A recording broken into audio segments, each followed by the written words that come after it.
Remember last draft when everyone was calling the Bengals a bunch of idiots for drafting Jamar Chase over Penei Sewell? Myself included. I didn't love the move either, but in hindsight, it actually made a ton of sense. At least, I think it made a ton of sense. But a lot of people still do disagree, or at least a chunk of people still do disagree. And it really comes down to, I think, a meme that came out during draft season. This was the meme, the now famous meme of, you see, option A is Joe Burrow going to pass to anybody and Sewell can block, so therefore Burrow has as much time as he wants to throw the ball to, regardless of who he's trying to throw to. Whereas option B shows Joe Burrow getting sacked as anybody fails to block the defensive player who is trying to tackle Burrow. Jamar Chase is wide open, but no one can get him the ball because Burrow does not have time to do so. However, that's obviously a much oversimplified version of how football actually works. Like, for example, a play like this, I think, will show really what Chase's value can be on just one given play.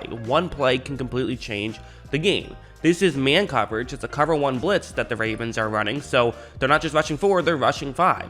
But the Cincinnati Bengals are going to be able to get rid of the ball essentially immediately to Chase. Watch how Joe Burrow, just about, a second and a half into the play, gets it over to Chase, who makes the catch, makes a bunch of moves, and is going to take this all the way to the house for a touchdown. This is a game-changing play that had a huge role in Cincinnati's first win over Baltimore. If you use this chart, let's talk some point differential here. We're going to use a little bit of statistics here. Don't worry, I won't get too far into this, but it's fascinating to me. Your point expectancy on a 3rd and 2 at your own 18, which is where the Bengals were at, is 1.03. That's your average point expectancy given where you're at on the field. A touchdown's point expectancy is 6.94 points, right? You automatically get to 6 points, and then you might get a extra point. You'll probably get the extra point, but you don't always get it, only 94% of the time, so that's why it's 6.94 instead of an even 7, meaning that the difference from those two plays, from before that play happened to after that play happened, was a 5.91 swing. That's a massive swing in a football game. If a team is 6-point favorites in a game, that's, they're significant favorites in that game. Well, Chase just got you that on one play alone, and the reality is an offensive lineman just can't have that kind of value on a given play or even on a given game. If pressure is worth 0.41 points, this play would be worth 14.4 pressures, which would be an all-time great game if you got 14.4 pressures in one game. Now, you might be wondering, wait a second, what's the math here? How do you determine if a pressure is worth 0.41 points? And there was a reason why I put if, because this is from an SB Nation article I saw that said it was worth about 0.41 points. I haven't fact-checked that. I haven't gone back and done, it would take a lot of research to do, so I haven't done it myself, so that's why I'm using that. So, could be wrong, but I'm willing to, that feels right to me. And if that's the case, this is a huge, swing there. Now, obviously, there is more to an offensive lineman than just preventing pressures. There's, a ton of stuff that goes into it. It's an oversimplification to just define an offensive lineman as someone who does or doesn't give up pressure. I get all of that. Let's look at Penei Sewell's numbers in Detroit, which were good. I mean, he played over 1,000 snaps. That's good. You look at his PFF grade, his offensive grade, his run blocking grade was great. Pass blocking grade, not as good, but still certainly good for a rookie. And then, the pressures allowed. He gave up 5 sacks, which is, I think, fine. Not great, not horrible either. 22 hurries, 35 PFF pressures. Again, they kind of, I feel like they're more willing to give out a pressure than some other sites are, because pressure isn't an official stat. Different sites are going to, determine it differently. But the reality is, this was a good rookie season. I think the Penei Sewell versus Jamar Chase argument has never really been, to me, about, is Penei Sewell better than Jamar Chase? To me, that's irrelevant to the discussion. The discussion really is, would you rather have an elite offensive line prospect or an elite wide receiver prospect? The Cincinnati Bengals, instead of drafting the elite offensive line prospect, they signed Riley Reef. Let's look at his numbers. These were his numbers last year. One thing you'll notice is that he played, around 300 less snaps than Sewell. He got injured towards the end of the year, and that's also, I think, part of why people have the perception of the Bengals offensive line being so horrible last year. It wasn't great during the regular season, but it really looked bad in the playoffs, partially because Riley Reef got hurt. I don't know if it's totally fair to, blame them too much for just an injury. Injuries happen in football. But you look at his numbers, he actually gave up less pressures per snap than Penei Sewell did last year. This is kind of just sort of I don't want to say just off the street replacement level player, but this is not someone you had to pay a ton of resources for if you're Cincinnati. To me, this is my main argument, is what I would say, is that you can get pretty good offensive linemen for relatively cheap. He was a $7.5 million deal, so again, not chump change by any means, but certainly not a big contract you're giving out. And he, in some ways outplayed Penei Sewell, at least in the pass blocking game. You could make the argument. Again, the PFF grades disagree, so,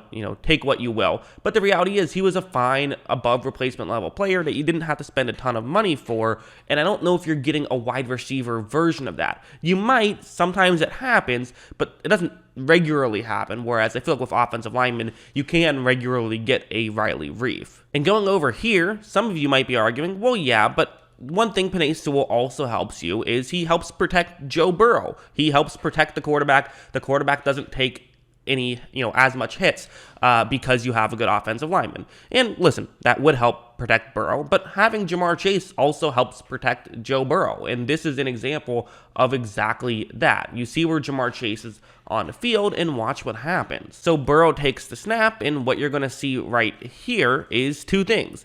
Ja'Marr Chase doesn't really appear to be open, but also pressure is about to come to Burrow.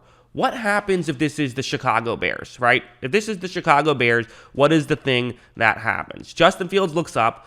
None of his receivers are open because they weren't open last year. He probably tries to scramble and gets sacked, and then everyone says, oh, wow, this Bears offensive line is horrible. But with Joe Burrow, he sees Ja'Marr Chase, so what's he going to do? He's going to just chuck it up to Ja'Marr Chase. Burrow does not get touched on that play. Ja'Marr Chase picks up a big gain. He did end up catching that ball, came out at the end. It was ruled a catch and reviewed and stood. So there you go. And it's a great example of how having a good wide receiver can also help protect the quarterback. I'm not going to say it helps protect the quarterback more than an offensive lineman does, but I've looked at some numbers, and it's actually seemingly pretty close. And finally, one more play I want to talk about is this one. It's the final play in the Super Bowl other than the kneel down. This was a big play, and a lot of people kind of brought this up of, hey, that meme I showed you at the beginning of the video came full circle because Burrow did not have time to get the ball to Ja'Marr Chase, who did eventually get open, and that's kind of true. So here's the situation.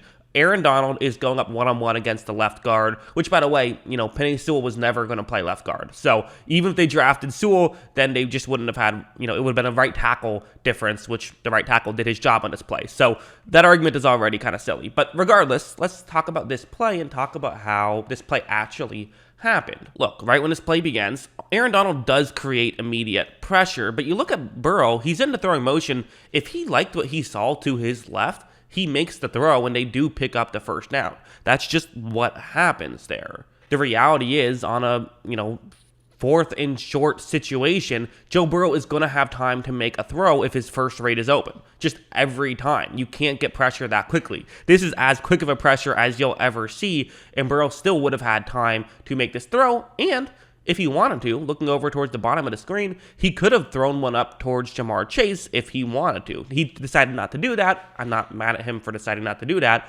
But if he chucked one up to Ja'Marr Chase, they probably win the Super Bowl. Instead, the pressure from Donald does disrupt this play, and it was a great play from Aaron Donald. And also, yes, Jalen Ramsey did eventually fall down on this play. But one thing I talked about is just how long into the play it took before Jalen Ramsey fell down.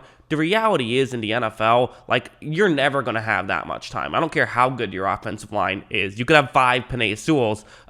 Eventually, pressure is going to get there. The difference between great pressure and bad pressure, doesn't actually change as much as people think it does, and that's kind of my main point. Whereas the difference between an elite receiver and a bad one changes a ton. The difference between having an elite receiver, you can literally give them the ball right away sometimes, whereas having a trash receiver, it might take 10 seconds and you still won't be able to give them the ball. Now, obviously, having good offensive linemen still does help a lot. I'm not saying it doesn't. Like, Penei Sewell still is helping the Lions a good amount and will probably only continue to help the Lions more. And there's one other X factor I haven't really talked about that much, which is wide receivers are notoriously more difficult to draft in general, just because there's a lot more variance there. You don't typically know for a fact if a wide receiver is going to be good or not. An offensive line prospect is far more predictable, so even though last year the elite wide receiver prospects have looked really good right away, typically that's not always the case. A lot of times, wide receivers who go in the top 10 don't end up being these elite wide receivers that we expected them to be. So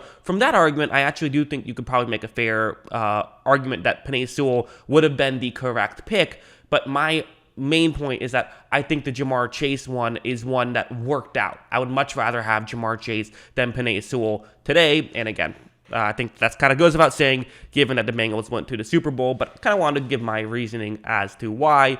So that's why. What do you guys think? Let me know in the comments below, because I know this stuff is always, a lot of different opinions on this stuff, which is fascinating. So let me know in the comments below. Always love hearing from you. And of course, as always, thanks for watching.